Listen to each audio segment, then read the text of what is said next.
আমি 100% নিশ্চিতভাবে বলতে পারি, আপনি যে যুবককে জিজ্ঞাসা করবেন যে বাবা তোমার জীবনের উদ্দেশ্য কি, কেউই বলবে না আমার জীবনের উদ্দেশ্য জান্নাত।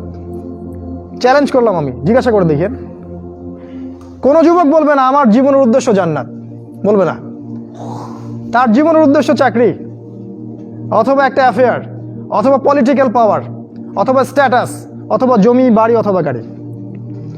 কারণ সমাজ এবং পরিবার তাকে এটাই শিক্ষা দিয়েছে, নিজের পায়ে দাঁড়াতে হবে বাবা তোমাকে।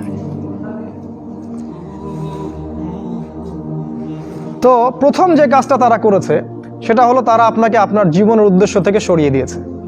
2 নাম্বার কাজ তারা যেটা করেছে সেটা হলো যে আপনার শারীরিক শক্তিটাকে তারা নষ্ট করেছে। প্রথমত, এখনকার যুবকদের শারীরিক শক্তি আর আমাদের চাচাদের শারীরিক শক্তির মধ্যে আকাশ পাতাল পার্থক্য আছে। এখানকার কোনো চাচার সাথে লড়াই করার ক্ষমতা তোমাদের নাই। তোমরা 3 জন মিলে একজন চাচার সাথে পারবা না ইনশাআল্লাহ, আমি বিশ্বাস করি এটা। আমার একজন আত্মীয় যিনি একটা প্রশাসনিক পদে আছেন, হার্ট স্ট্রোক করেছিলেন, আমি দেখতে গিয়েছিলাম। তিনি একসময় বাংলাদেশের পক্ষে অস্ত্র ধরেছিলেন। যখন একটা সীমান্তে লড়াই হয়েছিল বাংলাদেশের সাথে অন্য একটা নাফ নদীর ওখানে, তিনি বিডিআরে ছিলেন, যেটাকে আমরা বিডিআর বলি। আমি যখন তাকে দেখতে গিয়েছি, আমি বলেছিলাম যে না না, আপনি তো দুর্বল হয়ে যাচ্ছেন। তিনি আমাকে বলেছিলেন যে তুমি এখনো আমার সাথে পারবে না, তুমি এখনো আমার সাথে পারবে না। আগেকার মানুষদের যে শক্তি, ফিজিক্যাল স্ট্রেংথ, এটা তোমাদের মধ্যে নাই। তোমরা কি বুঝতে পারো? এটা ওরা করেছে। কিভাবে জানো? তোমাদের জীবনযাত্রার রুটিনটা তারা চেঞ্জ করে দিয়েছে। তোমরা এখন ঘুমাও 12টা, 1টা, 2টা, 3টায়, আর ওঠো ওই যে 10টা, 11টা, 12টায়। তোমরা আর রাসূলের সুন্নাহ অনুযায়ী চলো না।